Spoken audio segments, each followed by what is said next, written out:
Muito bem, meus caros alunos, minhas caras alunas, sejam todos bem-vindos, sejam bem-vindas à nossa primeira aula do curso de pós-graduação em Direito Médico e da Saúde. Meu nome é Joseval Martins Viana, muitos de vocês me conhecem, eu coordeno o curso de Direito Médico e da Saúde aqui da Faculdade Legale, também coordeno o curso de Direito do Consumidor da Faculdade Legale e coordeno o curso de MBA em Administração Hospitalar e Sistemas de Saúde da Faculdade de Medicina do ABC e sou professor convidado da USP na área de Biodireito aplicado às pesquisas científicas no Instituto de Medicina Tropical. E sou doutor em Ciências da Saúde. E nós estamos aqui com a nossa 17ª turma de Direito Médico e da Saúde. Eu fico muito contente, porque quando nós lançamos o nosso primeiro curso, que foi um curso presencial, o Legale acreditou no projeto, no nosso projeto, e hoje eu digo sem sombra de dúvida, sem nenhuma modéstia, que o curso de Direito Médico e da Saúde da Faculdade Legale é referência no Brasil. Não sou eu que digo não. Quem diz é o MEC, quando atribuiu a nota 5, ou seja, a nota máxima para os nossos cursos de pós-graduação e para o curso de pós-graduação em Direito Médico e da Saúde. O objetivo desta pós-graduação é prepará-los, preparar o advogado, preparar a advogada para atuar na área de Direito Médico e da Saúde, para atuar na área da saúde. E uma coisa que eu gosto de deixar muito claro, vocês vão entender isso ao longo do nosso curso, é que o curso de Direito Médico e da Saúde não é um curso destinado aos profissionais da área da saúde. Tanto é que você vai ter, eu vou falar um pouquinho do nosso conteúdo programático, eu já deixei o material para você, o material desta aula, os principais conceitos, vamos fazer as discussões da área de Direito Médico e da Saúde, vou falar sobre os módulos, as metodologias de ensino, como que nós vamos aplicar isso, e aí a gente vai trocando ideias, tá certo?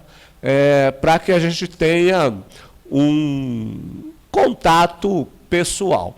Por falar em contato pessoal, meus alunos sempre dizem se nós temos um grupo de bate-papo na área de Direito Médico e da Saúde. Nós não temos, porque nós temos uma dificuldade muito grande pelo curso ser online, tá certo?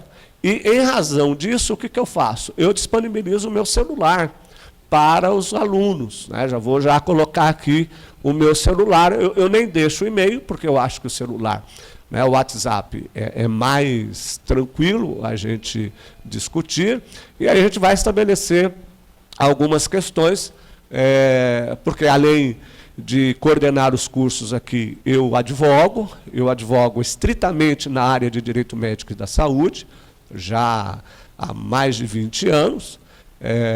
Hoje a minha esposa é advogada, vocês vão sempre ouvir mencioná-la aqui, Hoje eu fui levá-la ao Fórum de Pinheiros e já fazia 20 anos que eu não ia ao Fórum. Aí fui só para pegar lá uma mídia de cálculo de aumento abusivo de plano de saúde, que foi deixado lá pela parte contrária, e eu já faz muitos anos que eu não vou ao Fórum, porque a advocacia no direito médico é uma advocacia que nós trabalhamos com matéria de direito. Então, a gente não vai à audiência, não tem audiência. Talvez lá, dependendo uma audiência de tentativa de conciliação ou mediação, dependendo do tribunal, Então, tem tribunal que marca a audiência de conciliação. Por exemplo, aqui em São Paulo, não é costume marcar audiência de conciliação ou de mediação, porque sabe-se que os hospitais, as operadoras de planos de saúde, não fazem acordos. Tá? E esta área é uma área inovadora. Esta área é uma área que vem se despontando nos últimos 6 anos. Isso significa que o mercado está aí para ser desbravado. Tanto é que nós vamos trabalhar com 2 opções. aqui, quer dizer, vão ser 2 nichos. Eu vou ensiná-los a atuar na defesa dos direitos do paciente e também na defesa dos direitos do médico, da operadora e dos hospitais e clínicas. Dê uma olhadinha no conteúdo programático. E essa turma, eu coloquei alguns módulos novos. Então, eu vou explicar o funcionamento do que é o nosso curso, tá certo? Vou estabelecer algumas diretrizes, vou deixar meu celular aqui para a gente ter contato, tá certo? De repente, você teve uma dúvida na aula, ficou um ponto obscuro, manda mensagem para mim. Às vezes eu não consigo responder no mesmo dia, porque pode ser que eu esteja dando uma aula, pode ser que eu esteja fazendo uma defesa, mas, via de regra, de um dia para o outro, eu respondo. Se for, às vezes, no sábado, eu não consigo, porque eu dou aula aqui no Legale, no sábado também, das 8 às 17, para a turma presencial de Direito Médico e da Saúde, e minha vida é muito agitada, né? Eu sou autor de livros, eu sou palestrante da OAB, aqui de São Paulo, sou palestrante oficial na área de Direito Médico e da Saúde, e eu quero trocar ideias com vocês, e eu digo que o que eu trago para vocês é uma matéria totalmente nova, tá certo? Eu estou gravando essas aulas em 2020, né? Hoje é dia 28 de fevereiro de 2020, eu não gravo as aulas com muita antecedência, porque pode ser que surja um debate novo, como, por exemplo, aqui do coronavírus, e aí a gente sempre vai discutindo questões de relevância, mas com o olhar do direito. É muito equivocado, eu sempre discuto com professores de outras áreas, e se você pegar o conteúdo programático, o pessoal da área da saúde que quer fazer esse curso tem que, no mínimo, estar matriculado na Faculdade de Ciências Jurídicas, no curso de Direito, ou ser bacharel em Direito, porque senão não vai acompanhar as nossas aulas. A minha briga, desde quando eu comecei a atuar na área de Direito Médico e da Saúde, é fazer com que os advogados entendam que não é necessário fazer uma faculdade de medicina, não é necessário fazer uma faculdade na área da saúde para fazer uma pós-graduação em Direito Médico e da Saúde. Por que isso? Porque, de novo, o nosso curso se chama Direito Médico e da Saúde.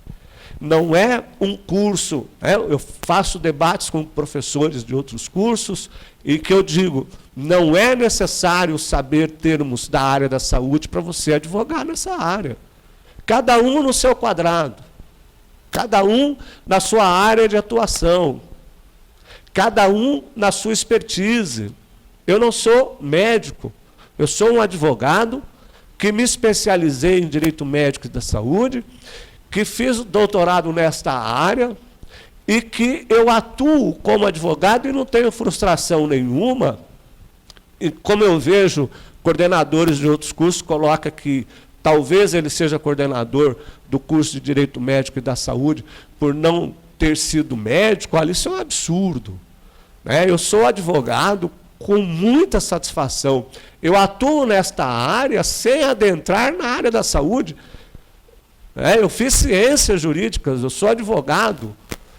Quando você vai dar, por exemplo, uma assessoria jurídica para um hospital, o que você precisa saber são os termos técnicos da sua área para poder orientar o advogado, o hospital, a clínica odontológica.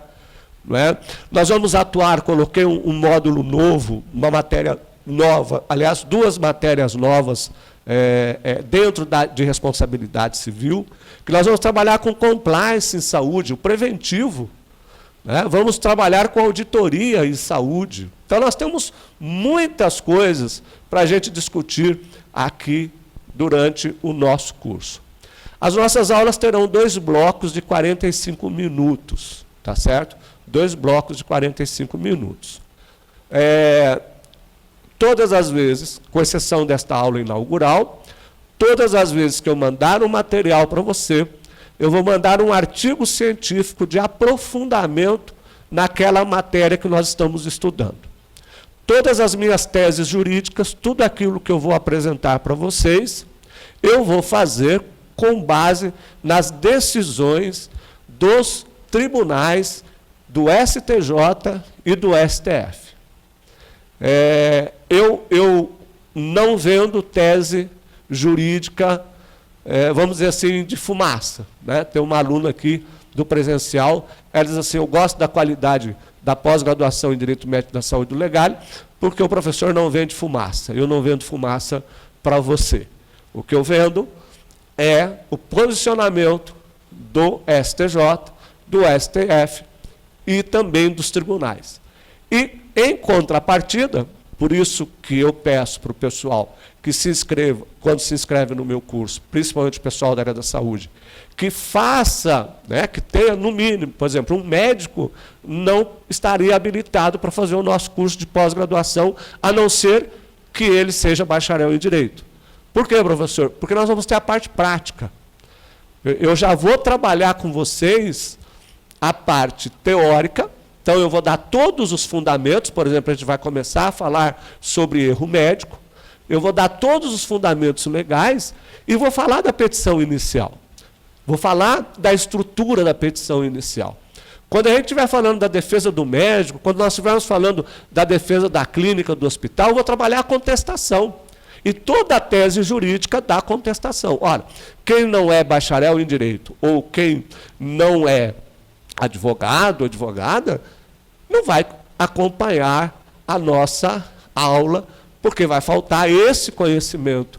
E eu sempre digo, direito médico não é para o pessoal da área da saúde. O direito médico é para o advogado, para a advogada, para o médico que também é advogado, para o enfermeiro que também é advogado, para o veterinário, tá certo? Para o TO, que vão atuar nesta área. Ou eles querem, por exemplo, trabalhar em compliance, em saúde, que eu vou explicar como funciona, que é um nicho muito novo no mercado, que você pode oferecer aí para hospitais. Inclusive, nós estamos lançando um curso que você vai fazer futuramente, que é o Direito Médico Empresarial, que é um aprofundamento maior para quem deseja dar assessoria jurídica para hospitais. Aqui eu dou noções importantes, que vão habilitá-lo a fazer isso, só que eu não posso perder o foco da realidade do nosso público-alvo. Quem é o público-alvo do Legale? São advogados, advogadas que querem aprender efetivamente a advogar nessa área, certo? Então, por isso que a tendência nossa, uma tendência natural, por conhecer os nossos alunos, será mais para a área do consumidor, porque aqui nós estamos numa relação de consumo. E, sem deixar um pouco de lado, a defesa do médico. Então, nós vamos falar sobre ética médica. Então, como é que vai funcionar? Me acompanhe aqui no nosso template inaugural. Então, toda aula nossa, você terá um material, tá certo? Então, nós estamos no nosso curso de pós-graduação em Direito Médico e da Saúde, módulo 1, Responsabilidade Civil na Saúde. Nossa aula de introdução ao Direito Médico, turma 17. Tá? E aqui, o que nós vamos ter? Nós vamos ter os módulos. Então, você vai começar com este módulo aqui, Responsabilidade Civil na Saúde. Aliás, deixe-me dizer uma coisa para você. Junto com o material da nossa aula, eu coloquei o conteúdo programático.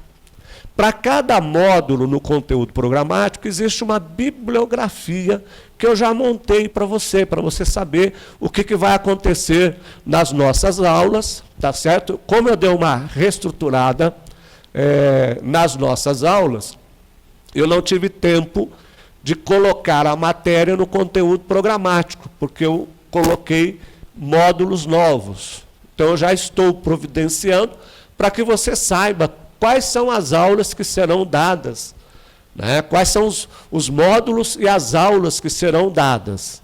E você, ao final do curso, você fará uma avaliação de cada módulo. Então, você fará uma avaliação da responsabilidade civil. Depois que terminar o módulo de responsabilidade civil, me acompanhe aqui, nós vamos tratar de ética médica, né? E aí eu vou explicar para vocês como faz a representação no Conselho Regional de Medicina, como funciona o Código de Ética Médica, como funciona o PEP. O que é o PEP, professor?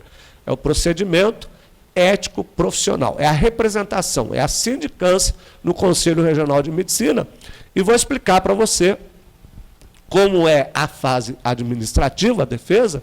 Tanto é que se você quiser representar o médico no Conselho Regional de Medicina, ou se você quiser fazer a defesa do médico, você então já sabe, então não se preocupe, que eu sempre vou dar o contraponto. Eu vou dar o contraponto do consumidor, e aí eu venho do contraponto do fornecedor. Então você vai ter as duas visões, você vai compreender como é que funciona essa questão da ética médica. E claro, para você poder fazer a defesa do médico, para você poder, vai dar assessoria jurídica, por exemplo, da assessoria jurídica para clínicas. Para eu poder orientar o médico, eu tenho que conhecer o Código de Ética Médica, igual o nosso código, nós temos que conhecer o nosso Código de Ética. O médico também, e o médico não conhece lei, ele não tem paciência para leis, porque ele está envolvido na área dele. Existem muitas resoluções do Conselho Federal de Medicina, existem muitas resoluções da Agência Nacional de Saúde, da Anvisa, né, da Agência Nacional de Vigilância Sanitária. Então, eu vou aparelhar você com todos esses instrumentos jurídicos para que você, ao dar assessoria jurídica, você possa apresentar para o hospital todo um planejamento estratégico para que você entregue um planejamento estratégico, uma gestão de risco, ou seja, diminuir as possibilidades e ações judiciais dentro dessa área médica, sempre do ponto de vista jurídico. Então, nós vamos ver essa questão da ética médica. Então, olha, seguindo aqui, depois, terminado o módulo de ética médica, nós vamos para a saúde suplementar. Professor, o que é a saúde suplementar? A saúde suplementar é a Lei 9656 de 98, que são os planos de saúde. Nós vamos falar sobre planos de saúde, tá certo? É claro que quando eu falo de responsabilidade civil, você tem todo o conteúdo programático, eu não vou perder tempo falando de conteúdo programático, você já tem todo o material lá, que você vai encontrar a responsabilidade civil do médico, a responsabilidade civil dos profissionais da saúde, você vai encontrar definição de ato médico, ato extramédico, ato paramédico, tudo isso aplicado. Vai encontrar a responsabilidade penal do médico, coloquei lá, tá certo? Então, saúde suplementar, depois nós vamos ter o Código de Defesa do Consumidor na saúde, porque a relação inicial aqui é a súmula 608 do STJ, que dispõe que se aplica aos contratos de planos de saúde o Código de Defesa do Consumidor. Espera um pouquinho, professor. Quer dizer, então, que o Código de Defesa do Consumidor vai reger, ele rege essa matéria de responsabilidade civil, de plano de saúde, sim, é uma prestação de serviço médico hospitalar.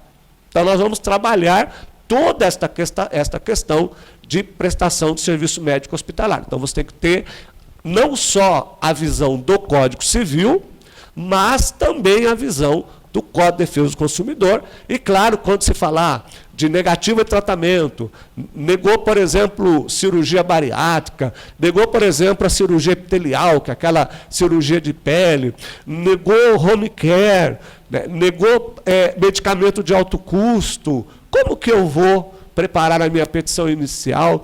Qual é a minha tese jurídica? Então, eu vou trazer para você toda a fundamentação para que, já que a matéria aqui é de direito, já que a matéria está simulada, muitas vezes com os enunciados do próprio Conselho Nacional de Justiça, ou as súmulas do STF e do STJ sobre a matéria, você consegue preparar uma tese jurídica com risco zero, risco zero. E aqui você tem uma vantagem. Se você atuar para o lado do consumidor, quem são os réus? Os réus têm lastro econômico. São as operadoras, são os hospitais, são os médicos. Então, quando você ganha a ação judicial, aqui não tem não vou, ganhei e não levou. Não, aqui você ganha, aqui você leva.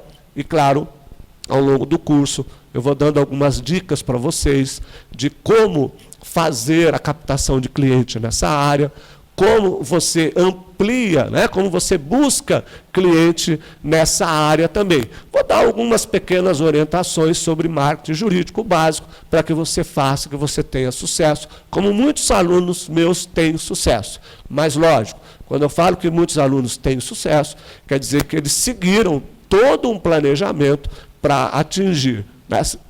Não seria verdade se eu disser para você que todos os alunos que fizeram a pós de Direito Médico da Saúde tiveram sucesso, né? Mudaram, é isso que eu não vendo. O que eu vendo para você é conhecimento para que você tenha sucesso na sua advocacia, desde que você aplique todo o planejamento estratégico. Eu coordeno um curso de MBA em Administração Hospitalar. Eu dava o curso chamado Alfas 90 aqui no Legale. Talvez a gente, no próximo semestre, a gente possa trabalhar esse curso online, quem sabe, que foi Alfas 90, porque ele se chama a Academia Legale de Formação de Advogados e Advogadas de Sucesso. 90, porque nós dávamos um prazo de 90 dias para que os alunos conseguissem reestruturar o escritório dele. Só que eu não trabalho com autoajuda e eu não trabalho com coach.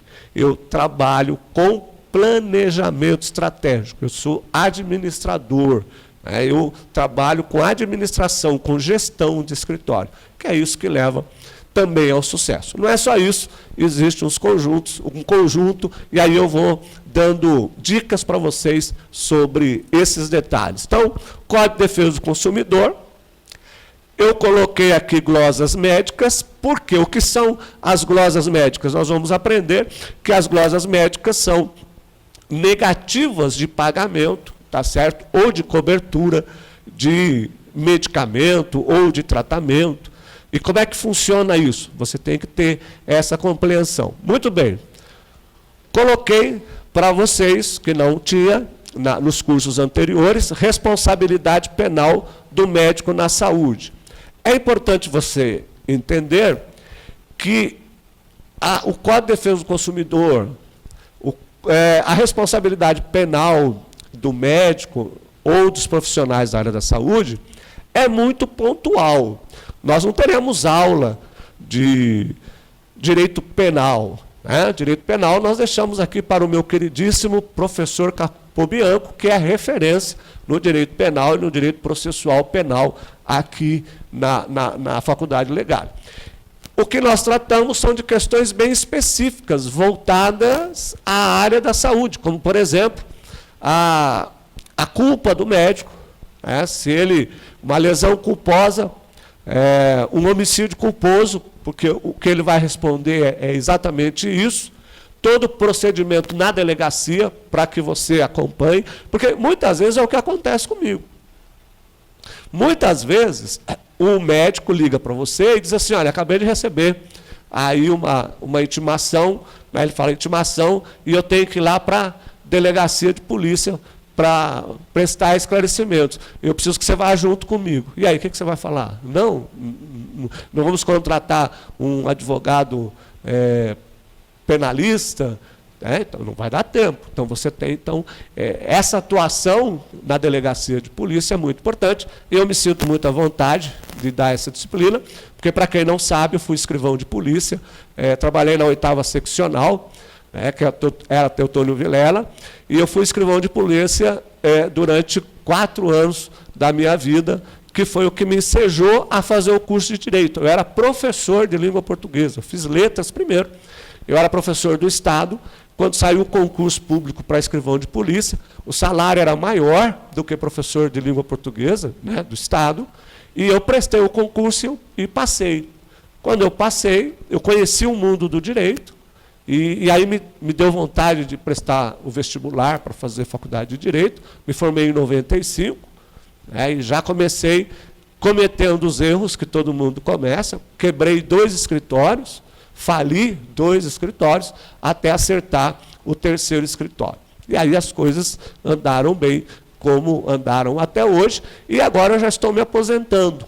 já estou trabalhando agora não mais com o contencioso, eu estou só na área de compliance em saúde, só na área de auditoria em saúde, que é um nicho muito importante para o advogado, muito importante para quem fez um curso na área da saúde, fez direito, então uma visão nova aí também para você. Muito bem, seguindo aqui, depois nós vamos para a saúde pública. Claro, por que nós temos que ir para a saúde pública? Porque você vai receber clientes que precisam de medicamento, muitas vezes o Estado, ou a União, ou o Estado ou o município não dão o medicamento, e aí você vai ter que obter. Por isso que vem a judicialização da área da saúde. Então a gente vai tratar desse aspecto da saúde pública. Muito bem.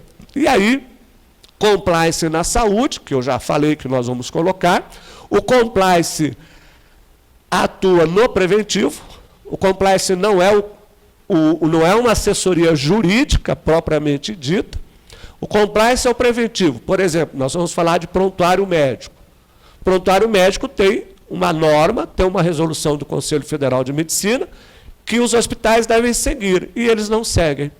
E muitas vezes respondem sindicância, o diretor clínico responde uma sindicância administrativa no Conselho Regional de Medicina, porque ele não segue as normas. Por exemplo, uma publicidade. Eu dou assessoria jurídica, e os hospitais que eu dou assessoria jurídica, antes de colocar qualquer tipo de marketing, por exemplo, no site do hospital, eles mandam para mim, então o marketing faz todo o texto, toda a publicidade, manda para mim, eu faço uma avaliação, e aí tudo aquilo que eu entenda que fere o Código de Ética Médica, eu indico para o diretor clínico, digo, olha, isso aqui não pode, porque fere, por exemplo, publicidade, artigo 111 do Código de Ética Médica. Então, eu dou meu parecer jurídico. Isso é o compliance.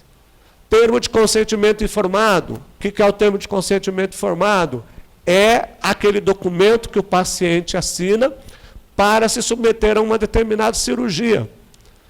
E você tem normas, você tem orientações do Conselho Federal de Medicina, como esses documentos precisam ser redigidos. E aí você tem que mostrar para o diretor clínico que é importante seguir essas regras, porque se o hospital sofrer uma ação judicial, você já está bem documentado para fazer a defesa. Aí é que você entra no contencioso. Então, eu vou explicar para você como você vai atuar.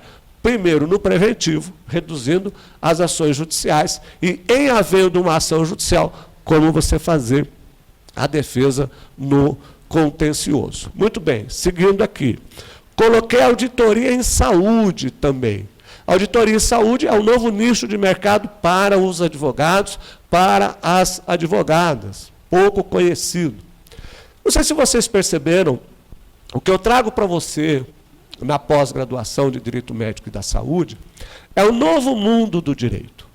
É um direito que você nunca viu, ou que você tenha um ou outro processo judicial, mas o que eu quero fazer, o que eu faço com meus alunos, é ampliar a sua visão numa advocacia que, se você investir nela, se você fizer a forma correta, vai mudar a sua vida. Não sou eu que digo isso, são os meus alunos. São os meus alunos que muitas vezes estavam desanimados, não sabiam o que fazer, fizeram várias pós-graduações aqui no Legale, e não sabem aproveitar a pós-graduação ou as pós-graduações que fizeram no Legale. Então, quero dizer para você que, se você fez 2, 3 pós-graduações aqui no Legale, quando chegar na aula de compliance em saúde, eu tenho certeza que a luz vai brilhar aí nos seus olhos, porque você vai enxergar uma possibilidade muito grande de como aproveitar todas essas pós-graduações que você fez aqui no Legale de uma forma diferenciada, de uma forma que você nunca viu, que é a minha vivência, é o que eu faço. Auditoria em saúde. Muitas vezes o hospital precisa passar por uma acreditação hospitalar. Esses dias um aluno me ligou, ele arrumou emprego, numa empresa especializada em auditoria em saúde. E eu fiquei muito feliz, porque ele estava muito desanimado, né? Na verdade, foi uma aluna, fez a pós, terminou, recebeu o certificado, e aí teve comigo algumas orientações. Eu não cheguei a dar toda a aula de auditoria em saúde, só fiz menção, e aí ela entendeu a sistemática e foi procurar emprego numa empresa de auditoria na área hospitalar, né? Porque muitas vezes, para o hospital ter acreditação, faz-se uma auditoria externa. E eles estavam precisando de advogados especializados em auditoria em saúde. E ela foi empregada, e eu fiquei muito contente, com um excelente salário, né, que transformou a vida dela. Então, o que eu vou oferecer para vocês aqui são duas advocacias. A advocacia empresarial, a nossa advocacia, quando eu digo advocacia empresarial, é essa assessoria jurídica, ou uma advocacia como empregado, em grandes hospitais. Eu conheço diretores, por exemplo, do Sírio-Libanês, do São Luís, que são advogados. São gestores que atuam em compliance em saúde e que não deixaram de advogar. Ao contrário, estão usando o direito de uma forma totalmente diferenciada do que eles sempre usaram. E é isso que eu quero trazer para você. Então, você vai ter 3 nichos aqui. Do lado do consumidor, vamos aprender a advogar do lado do consumidor, vamos aprender a advogar para as clínicas, hospitais, operadores de planos de saúde, e vamos aprender a também, de repente, ser empregado de grandes empresas, né, de grandes hospitais, atuando na área de compliance em saúde e atuando na área de auditoria em saúde. Você vai fazer a escolha. Você que vai optar. Só que como eu vou dar essa visão geral para você, até mesmo para você entrar com uma ação judicial, até mesmo para você fazer uma defesa, se você quiser ter um novo nicho de negócio no seu escritório, você poderá oferecer uma assessoria jurídica, por que não? E aí, ou vai fazer uma petição inicial, você vai conhecer, vai ter uma visão geral do que pode vir na contestação, né? E muitas vezes, você vai alcançar, né, o êxito da ação, porque você vai trazer elementos novos na petição inicial, na réplica, ou mesmo na contestação. Nós vamos trabalhar recursos também, vamos trabalhar passo a passo da aplicabilidade do direito médico. Então, nós vamos ter uma parte que se chama prática forense em direito médico e da saúde, para você concluir esse curso e dizer, realmente eu aprendi. Realmente eu concluí esse curso e eu sei advogar. Muito bem. Vamos trabalhar direito falimentar e as operadoras de planos de saúde. Então, é um pouco de direito empresarial, direito médico e empresarial. Vamos trabalhar biodireito. Biodireito é uma disciplina nova, e direito sanitário. Se você pegar o enunciado 30 do Conselho Nacional de Justiça, que foi editado pelo ministro Gilmar Mendes, sabe o que ele sugere? Que a Escola Paulista da Magistratura, ou que os concursos públicos comecem a exigir direito sanitário. Professor, o que é o direito sanitário?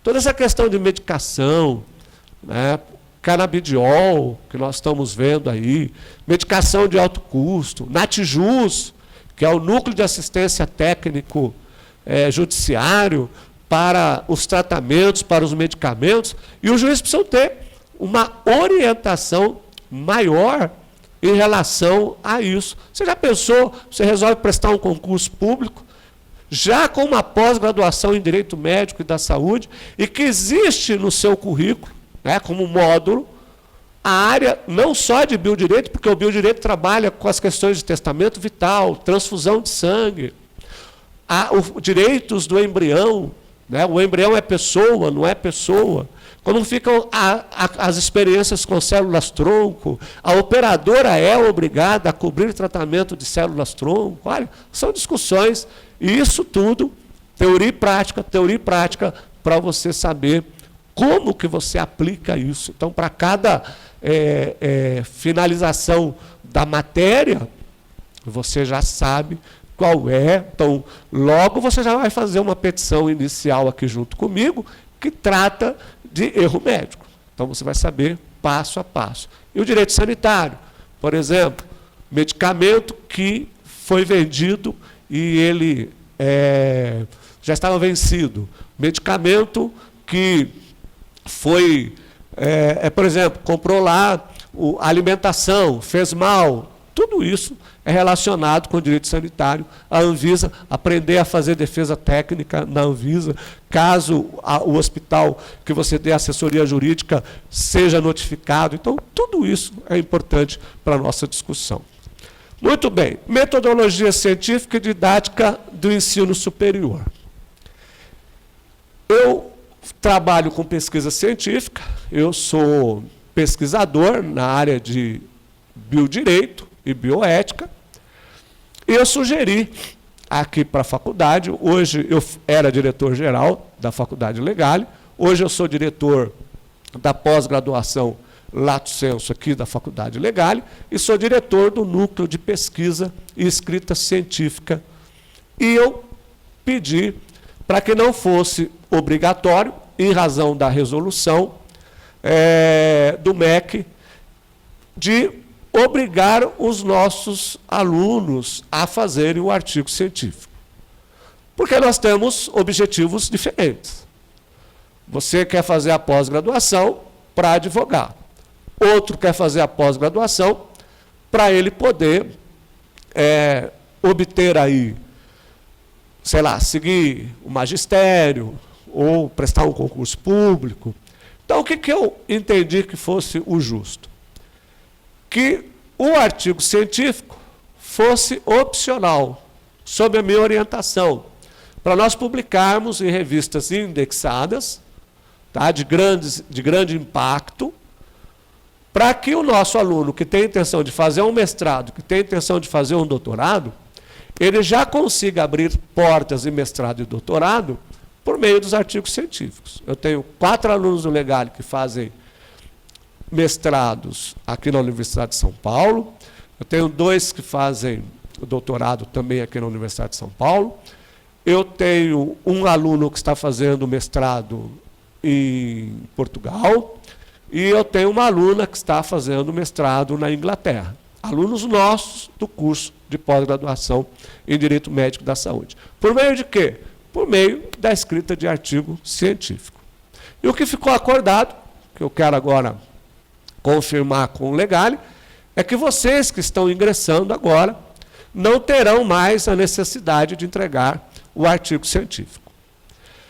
Quem quiser entregar o artigo científico, quem quiser fazer um artigo científico, vai entrar em contato comigo, mas isso deixa para o final do curso, para a gente montar um planejamento para escrever o artigo científico e submeter em revistas, de preferência em revista internacional, que é o que eu publico. Eu publico em revista internacional. Recentemente, por uma questão, acabei publicando na Lex Magister, no âmbito jurídico, mas porque eu não tinha opção. Publicação, para mim, na Lex Magister e no âmbito jurídico, como eu sou professor de doutorado, ele não me dá pontuação no currículo Lattes, ele só me dá pontuação em revistas indexadas. Depois eu vou explicar direitinho isso, como é que a gente faz, eu oriento, a gente submete os artigos, a gente segue toda a submissão, e aí, se você quiser, você vai entrar em contato comigo, e aí a gente vai discutir essa questão. Tá? Terminados todos esses módulos, claro que se você, metodologia e didática de ensino para quem quiser ser professor, você vai fazer aí os testes. Tá? Então, eu vou mandar para você perguntas, são alternativas de cada módulo que foram estudados. Então, vou pedir uma coisa para vocês. A pós-graduação de Direito Médico e da Saúde do Legale, hoje, ela é referência aqui no país. No país, não é no país. Por quê? Em razão da qualidade de ensino. Vocês vão ter material de estudo. Eu peço para vocês assistirem às aulas, porque se vocês baixarem o material, você vai me mandar uma pergunta de algo que eu discuti na aula, tá certo? E aí eu vou ficar frustrado, porque eu vou achar que você não entendeu, né? Vou achar que você não compreendeu a minha aula. Então, porque muitos alunos acabam baixando o material, aí ele tem um caso prático no escritório, aí ele manda uma pergunta para mim de uma discussão que eu fiz em sala de aula. Eu digo, ele não assistiu a minha aula, ele só baixou o material. Se você não assistir às minhas aulas, quando você for fazer a avaliação final, você não vai se sair bem. Professor, eu vou ser reprovado? Não. As colaboradoras aqui têm uma ordem minha de quem não atingir a média, aplica-se um trabalho para recompor a nota. Então ninguém vai ficar reprovado, certo? Mas você está mostrando para mim que você não assistiu às aulas, né? Se você mandar uma dúvida da aula, e eu só respondo dúvida da aula, tá certo? E você vai entender por que eu não respondo o caso prático, né? Por isso que eu sempre peço, quando você for mandar a aula, a dúvida, você diga que aula que foi, professor, e que turma você é. Tá? Diz, professor, eu sou da turma de Direito Médico, turma 17, fiquei com dúvida na aula 1 sobre este tema. Aí eu respondo. Se eu não conseguir responder no mesmo dia, eu respondo. Se você mandar na sexta-feira à tarde, por exemplo, eu só vou responder na segunda, porque eu já vou emplacar a aula do sábado até às 17, aí estou esgotado, domingo eu quero passar com a minha família, aí na segunda-feira de manhã eu respondo. Aluno meu não fica sem resposta, tá certo? De dúvida da aula. Então, você tem o meu contato, já vou até passar aqui para você, o meu contato, tá certo? 011, tá? 99871 5348, tá certo? Então é 011, que é São Paulo, 99871 5348, né? E a gente vai, como eu não faço, conforme eu falei para vocês, até porque fica inviável, não dá para você fazer um grupo de estudo, e na verdade eu não gosto de grupo de estudo, porque acaba virando política, acaba virando bom dia, boa tarde, boa noite, corrente da oração, se você não passar isso para frente, você vai ficar pobre. Como eu já passei dessa idade, eu prefiro dar o meu celular para todos os meus alunos, e que vocês mandem as dúvidas para mim. Surgiu um assunto interessante, né, no direito médico e da saúde. Você quer saber qual é o posicionamento jurídico? Manda para mim, diz, professor, sinta-se à vontade para mandar, não fique constrangido, porque se o seu professor aqui está dando o celular dele para você, eu entendo que o celular é para a gente conversar, é para a gente falar, né? Não tem sentido, inclusive, as funcionárias aqui, as colaboradoras, tem autorização para entregar, para dar o meu celular. Celular é para falar, tá certo? E no meu celular não tem aquele negocinho de visualizar. Quando eu visualizo, a sua mensagem apareceu o azulzinho lá. Eu visualizo e respondo. Tá? Às vezes eu vou respondendo durante o dia, às vezes eu tenho um intervalinho da aula, um intervalinho de uma reunião, porque eu vou recebendo várias mensagens, eu vou respondendo na medida do possível e vou mandando para vocês, né, a resposta das discussões da nossa aula. Tá? Porque você vai entender que nesta relação jurídica, temos contratos, e eu não posso dar um parecer técnico ou tirar uma dúvida sua sem eu parar para analisar o contrato. Porque você olha aí a súmula 608 do STJ, está muito claro que se aplica o Código de Defesa do Consumidor nos contratos de planos de saúde, exceto a autogestão, que nós vamos aprender. E para finalizar essa primeira aula, eu já trouxe para vocês aqui essa referência bibliográfica, tá certo? Veja quais estão disponíveis. Eu coloquei em azul o livro do professor Edmilson de Almeida Barros Júnior, que trabalha com direito médico, abordagem constitucional da responsabilidade médica. Eu gosto dele. Quais são os clássicos? Professor Genival, que está aqui em vermelho, Genival Veloso de França, direito médico, tá? E o professor Miguel Kfouri Neto, responsabilidade civil dos hospitais, tá? O Código Civil e o Código de Defesa do Consumidor. Se você não achar, o do professor Neemias, do professor Genival você acha, é um livro que ele é médico, tá? Agora que ele é bacharel em Direito, mas ele escreve sobre a ótica médica. É importante porque você vai ver que eu tenho alguns pontos de divergência dele, quando ele fala sobre, por exemplo, que o médico não é imperito. Eu demonstro para vocês que o médico pode ser negligente, imprudente e imperito. Ele entende que médico é médico. E eu tenho tudo isso com a tese, fundamentação, nada assim. Quando eu digo eu entendo, é porque vem toda uma fala jurisprudencial atrás de mim. Tá? Eu acho que é um livro importante. Embora ele seja árido a leitura, ele é importante.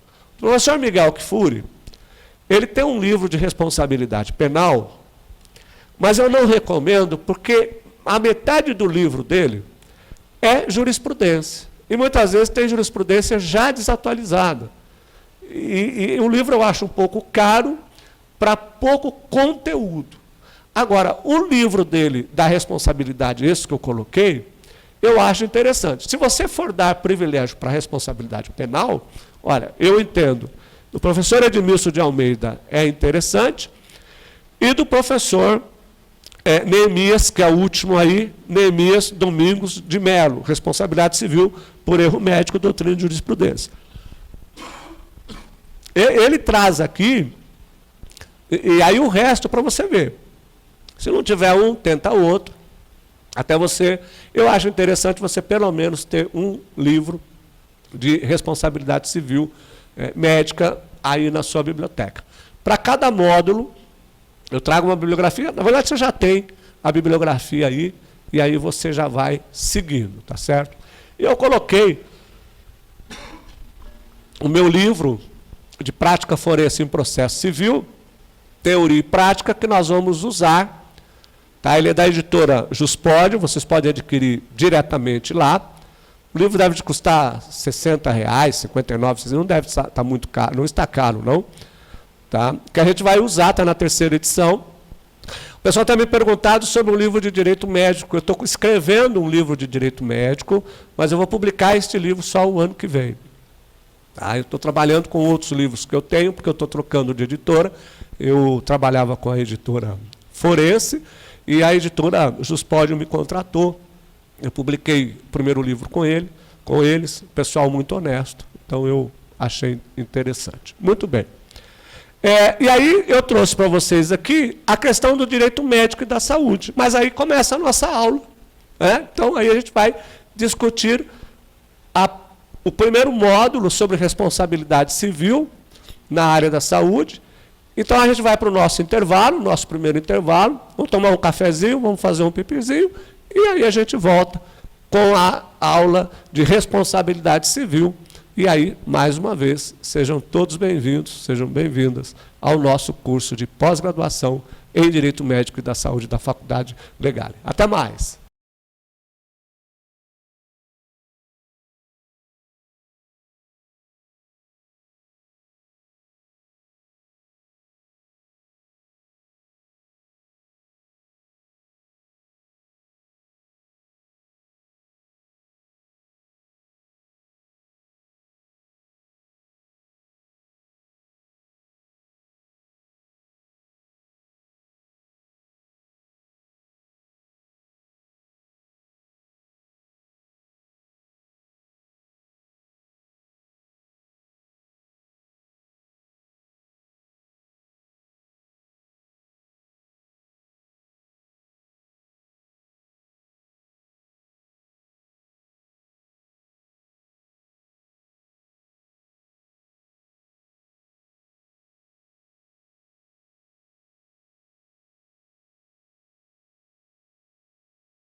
Muito bem, meus caros alunos e alunas, estamos de volta com o nosso segundo e último bloco da nossa aula de hoje e estamos então começando com a introdução ao direito médico e da saúde. No bloco anterior falei um pouco do nosso programa, do que a gente vai tratar, das referências bibliográficas e confirmei, vocês não têm obrigação de entregar o artigo científico, tá certo? Só vai entregar o artigo científico quem quiser. Então, você vai participar do NUPES. Vou até escrever aqui, que é o núcleo que eu sou diretor, aqui na Faculdade Legale, NUPES. O que é o núcleo? O que é o NUPES? É o núcleo de pesquisa e escrita científica, ok? Então, nós vamos dividir esse grupo em duas categorias, porque eu sei que eu tenho aluno que lê em inglês, né, e que a leitura é tranquila. Então, o que nós vamos fazer? Nós vamos trabalhar com artigos científicos em revistas nacionais e internacionais. Então, se você tiver interesse de escrever artigos científicos, de aprofundar os seus estudos na área de direito médico e da saúde, porque o grupo de estudo, tá, é direto comigo, aí eu vou dar o meu e-mail particular para a gente poder fazer os nossos estudos, fazer, né, as nossas consultas. Eu faço isso passo a passo. Inclusive, na plataforma de vocês, eu entro, peço para liberar as aulas, devem estar aí. Eu não pedi para liberar a turma 17, porque eu acompanho as aulas, né, vejo o que eu estou falando, onde eu parei, vejo se o material está correto, se ele foi, porque eu não mexo com a publicação, eu mando aqui com a publicação do material, eu mando para o Legale, a pessoa responsável vai lá e coloca, e eu vou sempre olhando para saber se o material está correspondendo com a aula. Se tiver algum problema, WhatsApp, manda lá, diz: professor, sou da turma 17, está faltando um material tal. Não costuma não faltar, não. Mas como as aulas daqui para frente vão ser punk mesmo, vão ser assim, de um nível bem aprofundado, por isso que você tem que se controlar bem, para você não se atrasar. Porque se você se atrasar, depois para você colocar essas aulas em dia, vai dar um problema. Você sabe que você tem um período para assistir às aulas, você vai ter artigos para ler, eu não vou cobrar a leitura do artigo, eu só vou deixar à disposição. Se você aproveitar bem esse curso, você vai mudar a sua vida profissional. Você vai, eu lhe garanto isso. E aí, né, só lembrando, manda... eu sempre faço referência do meu celular, não fico constrangido. Eu falo, para você, eu não queria incomodar. Se vocês não me incomodam, gente, eu tenho a maior satisfação de tê-los aqui como meus alunos, como minhas alunas. Eu tenho por obrigação, como professor, tirar dúvida de vocês. Não existe dúvida imbecil, não, tá? Você é meu aluno, você é minha aluna. Eu acho que o que precisa existir entre nós, acima de tudo eu que sou professor, eu que sou educador, é um respeito com vocês. Porque o dia que eu deixar de respeitar os meus alunos, eu acho que aqui, a minha área, depois de 35 anos, eu sou professor há 35 anos, está na hora de parar, né?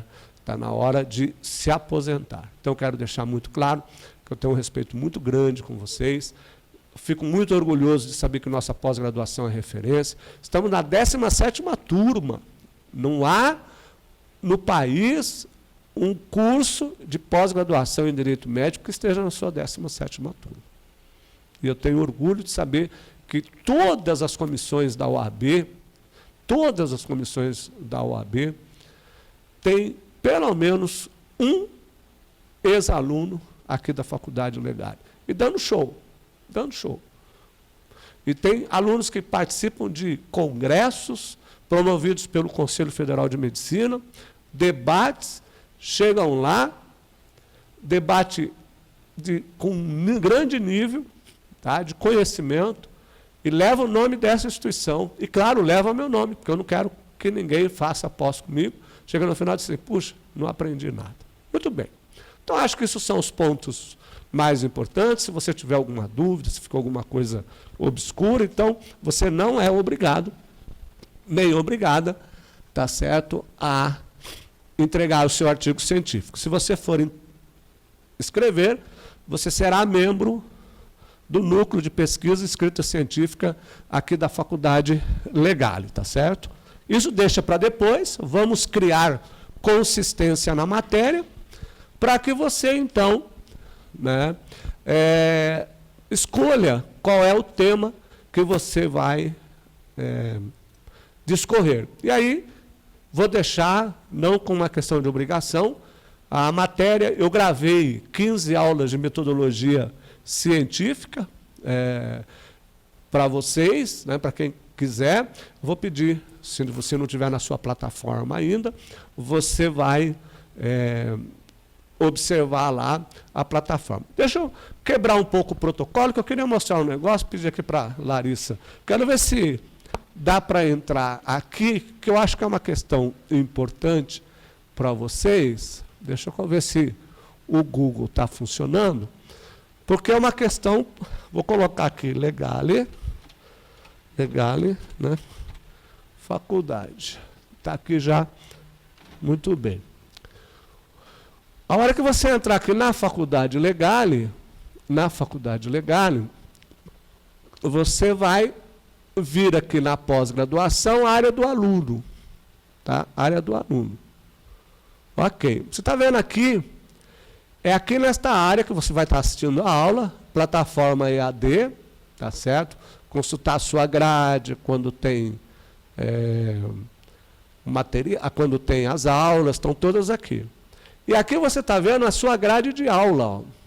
Deixa eu ver se já colocaram a sua grade de aula aqui. Como a gente tem acesso... Opa! Olha, já está... Então, você tem a sua grade de aula. Você vai procurar, tá certo? Opa, eu entrei aqui.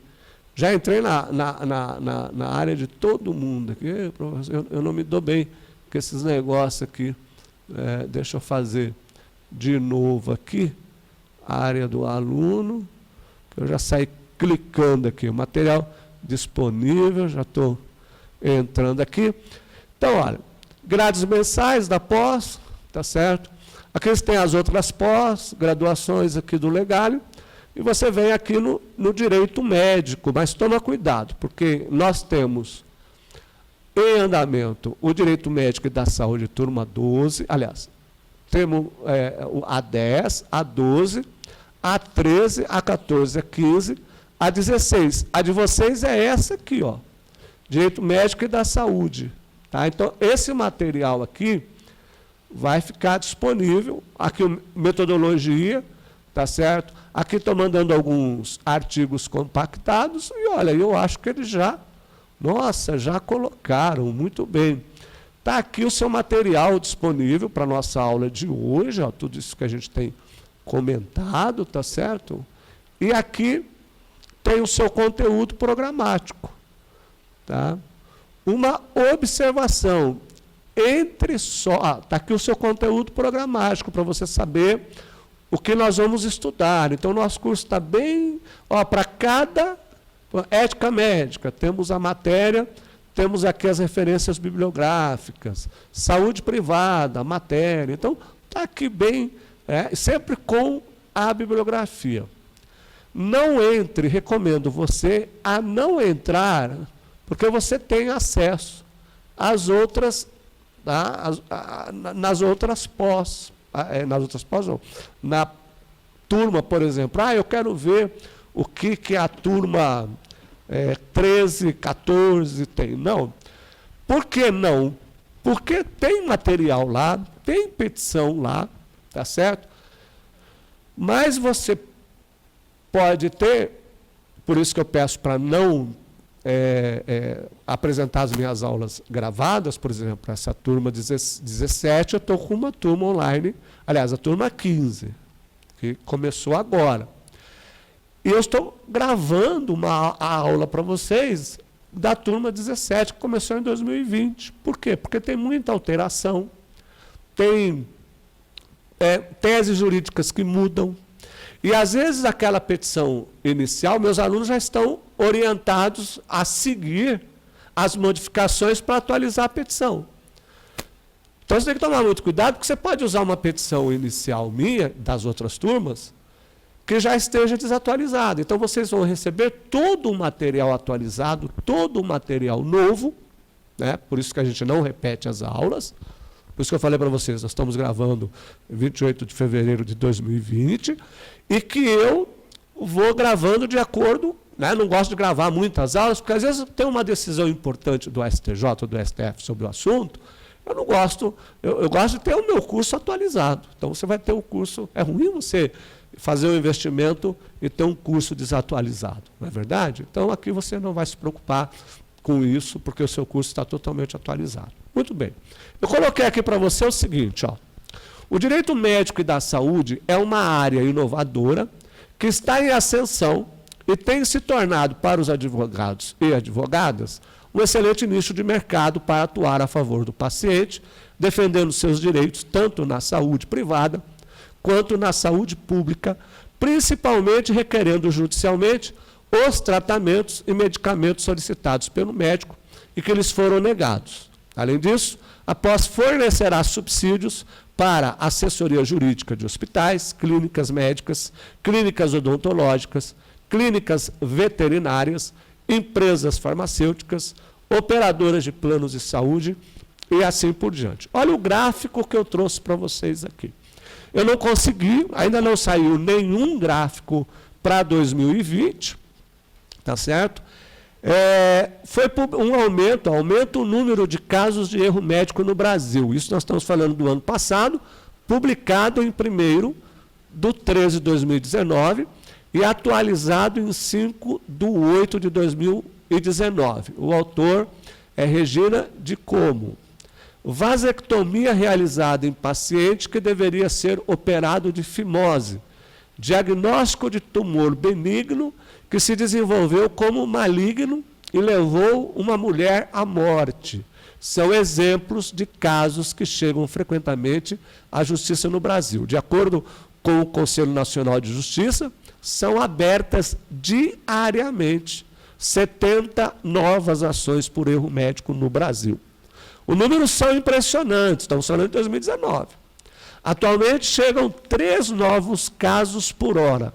Em 2017, o número chegou a 26 mil registrados, considerando-se todo o país. Entretanto, todos esses casos só levaram a 944 processos de punição ou cassação do registro médico no período de 2011 a 2018. Então veja que aqui você tem, só falando sobre erro médico, você já tem um nicho de mercado, tanto, claro que se tem um aumento muito grande de erro médico, você tanto pode atuar, né, a favor do paciente, do consumidor, como a favor do médico. Tá certo?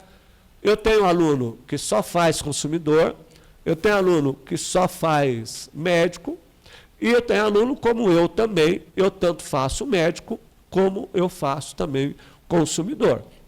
Tá certo? Eu atuo, não há impedimento nenhum, tá? Claro que se o médico for meu cliente, chegar lá, porque acontece, você atua só numa área, às vezes vem um cliente que me procura e diz assim, eu fui vítima de erro médico. Diz, quem é o médico? O médico é o fulano de tal. Não atua. Alunos meus, do mestrado e doutorado, da Faculdade de Medicina do ABC, claro que eu não vou atuar contra ex-aluno. Então, você tem uma questão ética a ser respeitada.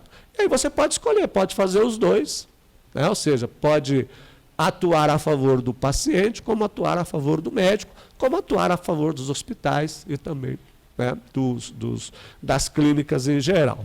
Olha, muito bem. Depois eu vou pedir para você entrar no YouTube e assistir a essa reportagem. O STJ Cidadão aborda erro médico.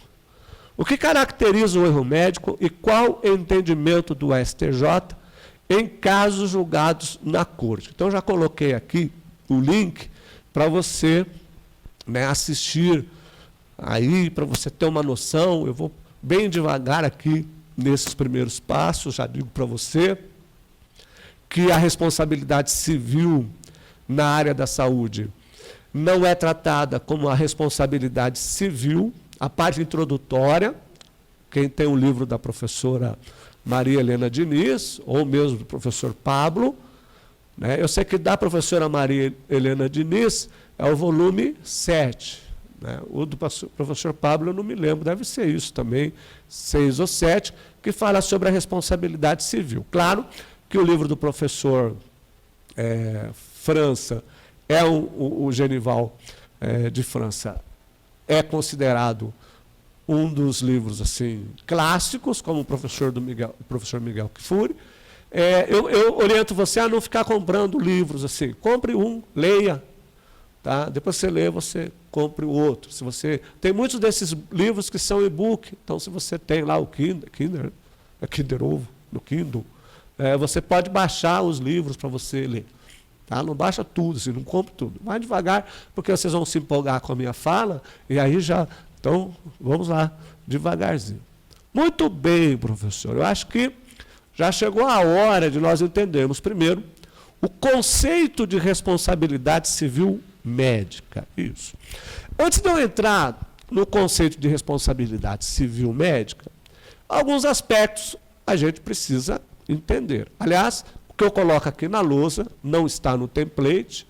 Você abra aí uma pasta no seu computador ou anote aí no seu caderno e nós vamos trocando ideias aqui. Então, aqui é o segundo bloco da nossa aula. Muito bem. Quando você ouvir a palavra responsabilidade,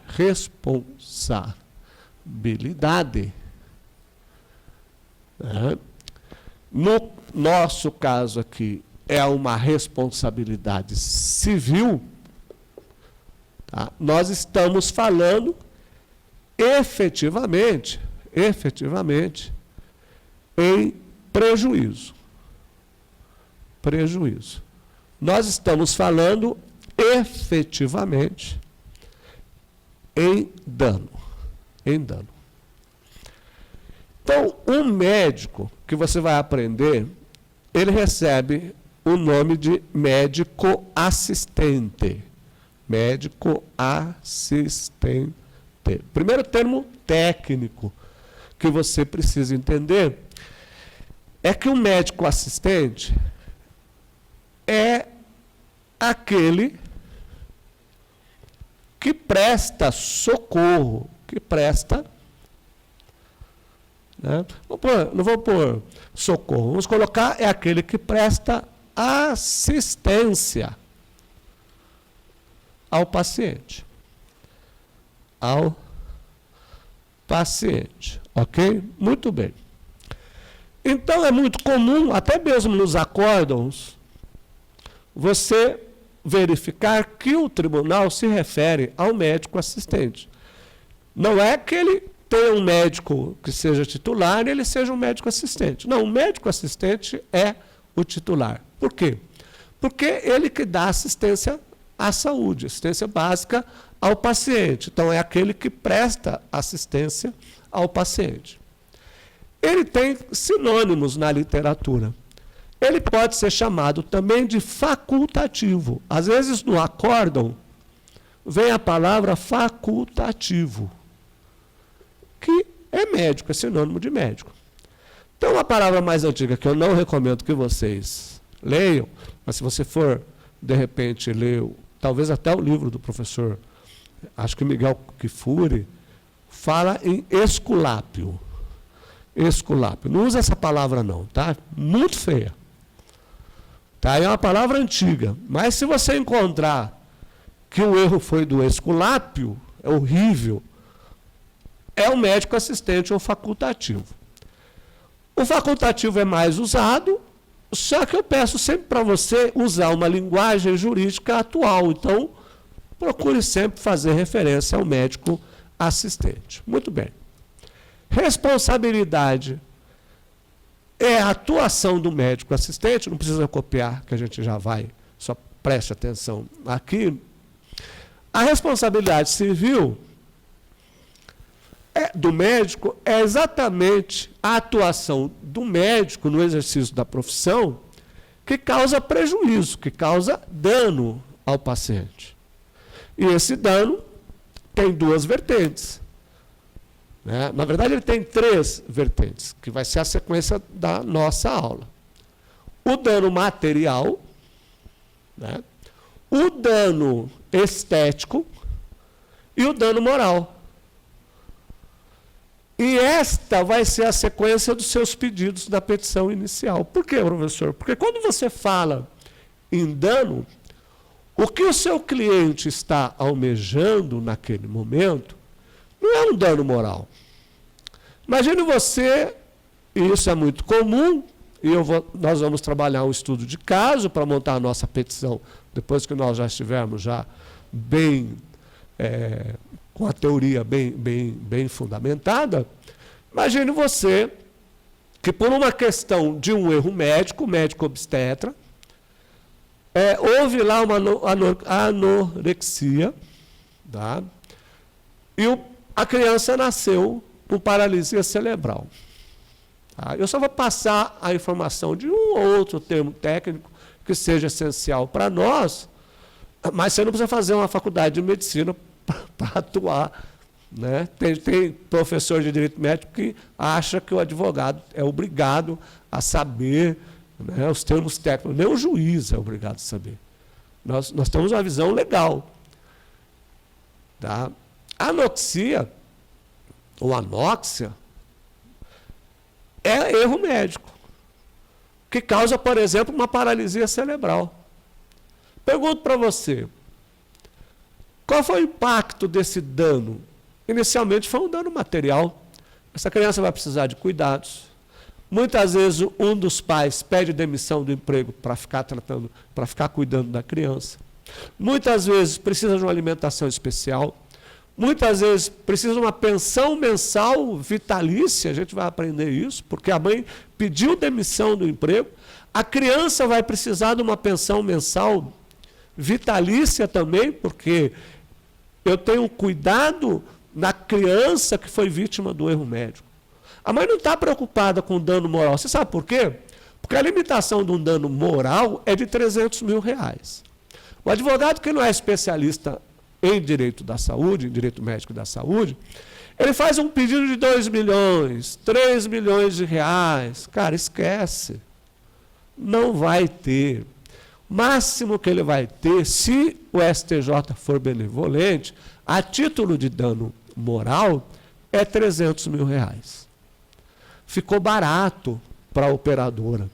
Ficou barato para o hospital. Ficou barato para o médico.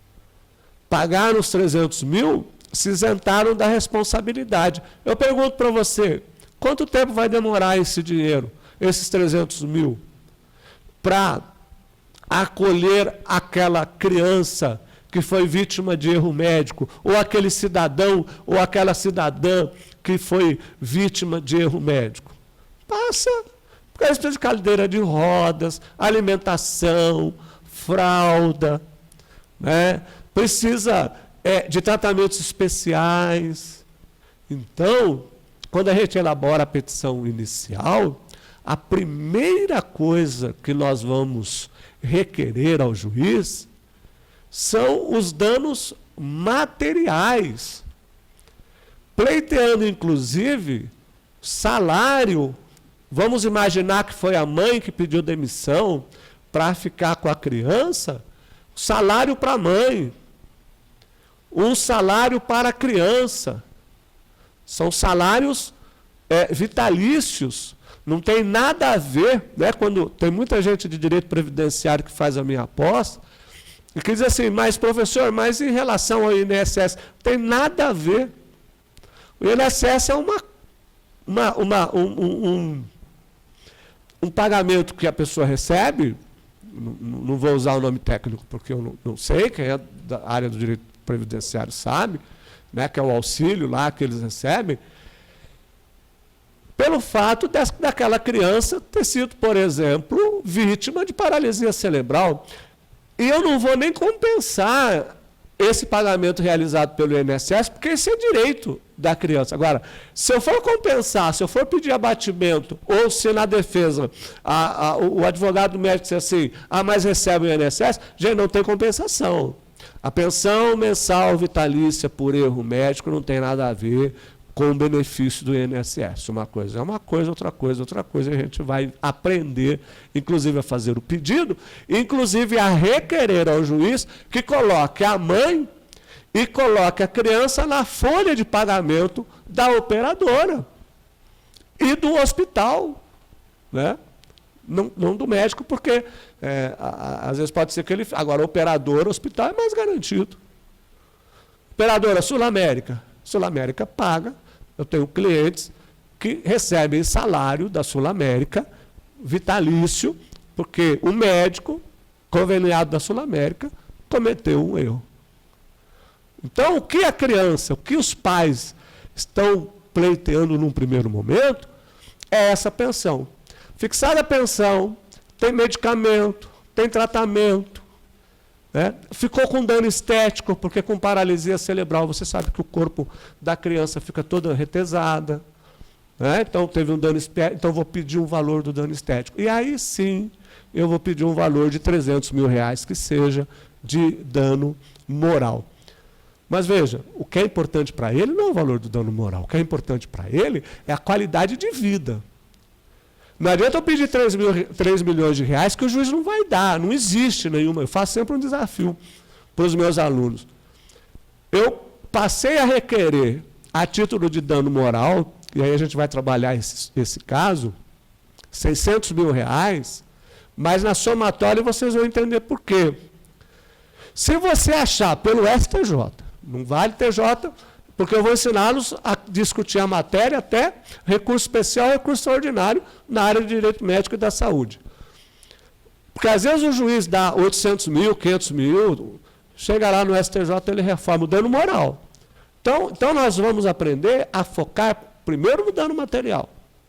A qualidade de vida daquela criança. A dignidade da pessoa humana daquela criança que foi violada, que foi desrespeitada, os direitos da personalidade delas que foram desrespeitados. E como dano reflexo, os pais. Né? Que nós vamos envolver, de repente, também uma pensão mensal. Né? Exatamente por quê? Porque todas as vezes que eu falar de responsabilidade civil, eu já sei que esta palavra responsabilidade implica necessariamente dano de ordem material, estético e moral. Esse vai ser o nosso checklist. Houve dano material? Ok. O que eu vou pedir? Houve dano estético? Sim ou não? Tem erro médico que não deixa dano estético. Não teve dano estético. Dano moral? Sim, com certeza.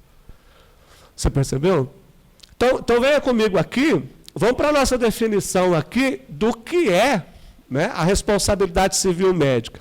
A responsabilidade civil médica é a obrigação de reparar os danos causados ao paciente pelos médicos em razão da negligência, imprudência ou imperícia.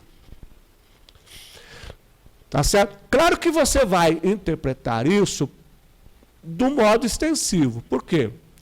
Porque quando a gente fala de erro na área da saúde, a negligência, a imprudência e a imperícia alcançam, por exemplo, o cirurgião plástico, erro de diagnóstico, infecção hospitalar, alcança a enfermagem, a enfermeira, o farmacêutico, porque no direito a responsabilidade civil se caracteriza exatamente pela atuação negligente, pela atuação imprudente ou pela atuação imperito. Nós vamos conceituar cada um deles. Muito bem. A partir disso, nós temos o quê? Vamos anotar aqui, que a gente vai falar. Opa, já está aqui caindo o nosso apagadorzinho. O ato ilícito. o ato ilícito, que está lá no artigo 927 do Código Civil. Né? O ato ilícito está lá no artigo 927 do Código Civil. Claro que eu vou falar do artigo 186, e aí eu vou mostrar a aplicabilidade do artigo 186 na área do direito médico e da saúde. Veja que coisa interessante. A responsabilidade civil começa em razão do chamado ato ilícito. O artigo 927 conceitua que o ato ilícito, né, é aquela atitude que se tem, né, por parte do profissional da área da saúde, do médico, do enfermeiro, que causa um dano, né, um dano a outrem.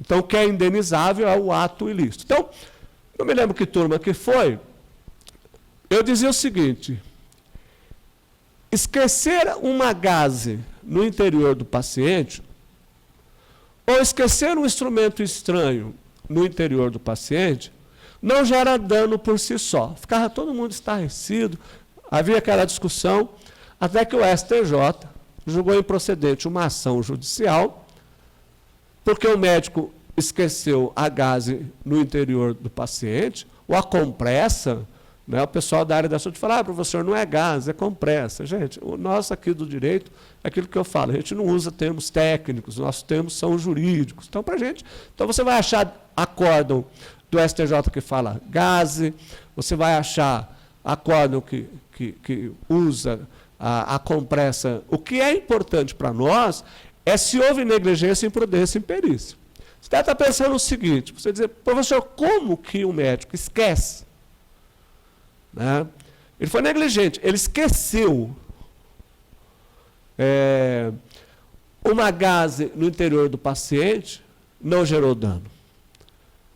Não é um ato ilícito? Mas para caracterizar ato ilícito, você vai entender meu raciocínio, não se preocupe.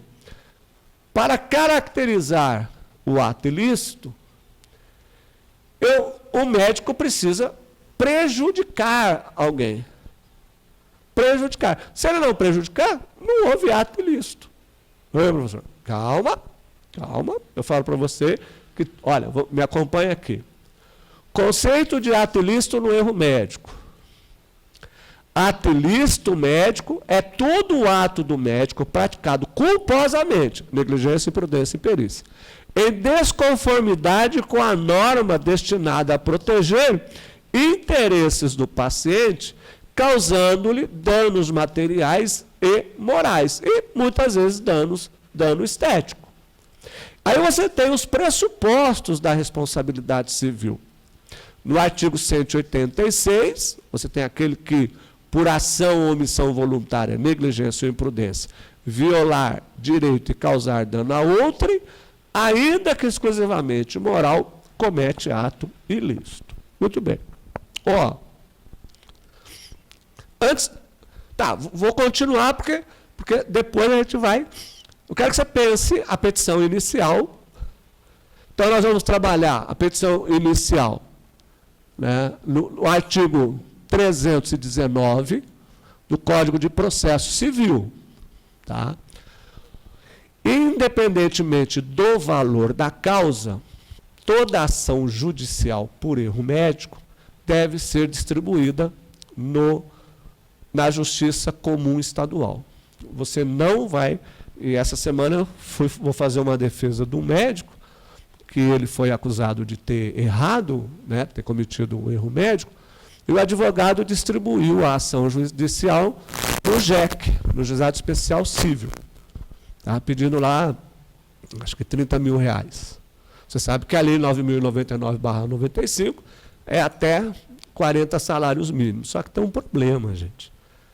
Como é que eu provo o erro médico? Aí é que está a orientação técnica. Somente por perícia. Somente por perícia. Não se prova erro médico se não for por perícia. Obrigatoriamente, numa ação judicial que discute erro médico, nós vamos ter perícia. Né? Foi marcada a audiência. Semana que vem eu já vou protocolar a contestação, já dizendo para o juiz que não tem interesse na audiência de conciliação e dizendo também que o juízo, o JEC, o Juizado Especial Civil, é absolutamente incompetente em razão da matéria e da função, então a incompetência absoluta, para julgar as questões que envolvem erro médico. Por quê? Porque precisa de perícia. Se você ler, se não me falha a memória, acho que o artigo 51 da Lei 9.090/95, você vai ver que as ações de alta complexidade não podem, ou que exijam perícia, não podem ser julgadas pelo Juizado Especial Civil. Muito bem. Então você tem lá, vamos só para colocar aqui, vamos colocar aqui o seguinte, endereçamento, ok. Para onde que nós vamos endereçar a nossa petição inicial? Você já aprendeu que vai ser para o juízo. Tá. Eu vou colocar aqui juízo estadual, tá certo? Por que eu vou colocar o juízo, né, o foro estadual? Porque a maioria das ações judiciais, nesta relação de consumo, aliás, é bom eu dizer para você, que por uma questão de didática, para não ficar dando um monte de informação, nós vamos traçar nesta aula, neste módulo de responsabilidade civil, ações que envolvem planos de saúde. Por quê? Porque as ações que envolvem erro médico, hospital público, a gente deixou para a saúde pública. Por quê, professor? Porque não há relação de consumo na prestação de serviço médico hospitalar pelo Estado. Como não, professor? Não há. Por que não, professor? Porque não há prestação de serviço. Qual é a ideia do termo, da expressão prestação de serviço? É remuneração. É remuneração. E vou dar um exemplo. A energia elétrica e a água, por exemplo, saneamento básico, ou é fornecido pelo poder público ou pela concessionária. Mas esta relação é regida pelo essa relação é regida pelo Código de Defesa do Consumidor. Por quê? Porque é uma prestação de serviço. E o seu cliente paga pela energia elétrica e o seu cliente paga pela água, por exemplo. Se não pagar, como regra geral, tem algumas exceções, mas como regra geral, corta-se a energia elétrica, corta-se o fornecimento da água. Então, há uma prestação de serviço. Aplica o Código de Defesa do Consumidor. Saúde pública, não. Saúde pública é dever do Estado. Tanto é assim que você não recebe boleto mensal na sua casa para que você pague um serviço médico hospitalar público. Você não recebe. A gente vai aprender a estrutura do SUS, a Lei 8.080/90, e você vai ver que uma das características do SUS, o que é? A gratuidade. A gratuidade. Olha, se o SUS é gratuito, eu não tenho prestação de serviço. Então, esta relação jurídica é conduzida pela Constituição Federal, pelo Código Civil, e dependendo da matéria, pela Lei 9.656 de 98, mas não pelo CDC. Então, toda pergunta que você tiver referente a hospital público, não é nesse módulo. Tá? Você vai segurar aí. Né? Porque às vezes você manda a pergunta para mim e diz assim, ele está lá no hospital público, segura a pergunta. A gente só vai mexer agora com operadoras de planos de saúde, que é aquele seu cliente que paga o plano de saúde e que vai fazer uma cirurgia e que é vítima de erro médico. Muito bem. Então, pode ser que aquele hospital seja particular, E aí, né, ele seja regido, por exemplo, sei lá, eu ia falar, esquece que eu ia falar, porque senão eu ia acabar misturando o assunto. Então, o endereçamento você vai fazer para o juízo estadual, para o foro comum estadual, tá certo? Que é o cível, né? O cível. Onde você vai endereçar esta ação judicial? Ou seja, onde que você vai distribuir esta ação judicial? Tá certo? No domicílio. Domicílio de quem, professor? No domicílio, tá certo? Do autor. No domicílio do autor. Ah, eu vou distribuir no domicílio do autor? Sim. Artigo 101, inciso 1º do Código de Defesa do Consumidor. Cuidado, tá? Que em São Paulo, existe um enunciado do Tribunal de Justiça de São Paulo dizendo que o autor pode optar pelo domicílio do autor e pelo domicílio do réu. Recentemente, eu estava fazendo uma discussão sobre preparando uma aula sobre gratuidade da justiça, e vi um acordo dizendo que se o autor escolheu o domicílio do réu, é porque ele tem condições financeiras, tá, de arcar com o custo. Não tem nada a ver, eu discordo totalmente, mas o que eu estou trazendo para você é uma decisão. Então eu digo para você, o legislador consumerista, já que esta relação é uma relação de consumo, tá certo? Por que não se fazer valer do artigo 101, inciso 1º do CDC? Por que distribuir esta ação judicial? Né? Só abrindo um parênteses, eu me empolguei nesta aula de apresentação, e eu deveria ter começado a aula por aqui, porque eu já entrei direto nas questões conceituais aqui, mas as questões conceituais são as teses jurídicas, por isso que eu dei uma... Eu não esqueci não fiquei doido não, tá? É que eu gosto de trabalhar a estrutura da petição inicial com vocês, porque, por exemplo, imagine você que o autor esteja em estado grave, tá? Ele esteja em estado grave. E a família te contrata para entrar com a ação judicial porque ele está em estado grave em razão do erro cometido pelo médico. Né? Quem vai assinar a procuração? Ad judicia. Quem vai figurar, né, na procuração ad judicia? Se o autor não pode assinar a procuração. Será que você vai ter que entrar com uma ação de interdição? Como é que você vai fazer a procuração? Então, eu vou fazer o seguinte. A gente vai continuar esta aula, tá? Então, a aula 2. Eu vou retomar esta questão aqui do artigo 319, tá certo?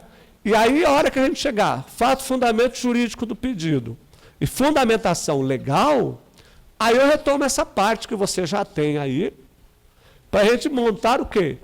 As teses jurídicas. As teses jurídicas. Então, nós vamos discutir como a gente faz o pedido do dano material, o que é o lucro cessante, o dano emergente, né? E aí eu ensino vocês, inclusive, a fixar os valores, inclusive, do dano material, como a gente faz fixação de valor de dano estético, como a gente faz fixação do dano moral aqui no erro médico, tá bom? Mais uma vez, quero desejar boas-vindas a todos vocês. Mantenham sempre contato comigo, tá certo? De vez em quando eu costumo ler aqui uma dúvida de um aluno, então fale sempre o seu nome quando você mandar o WhatsApp, tá certo? Porque eu posso chegar aqui, não se envergonhe, não vou dizer seu nome não, tá? Vou dizer, olha, um aluno mandou a seguinte pergunta aqui para nós, então eu trago isso para a gente, para a nossa discussão, ok? Grande abraço a todos vocês, espero encontrá-los na nossa aula de número 2. Até mais!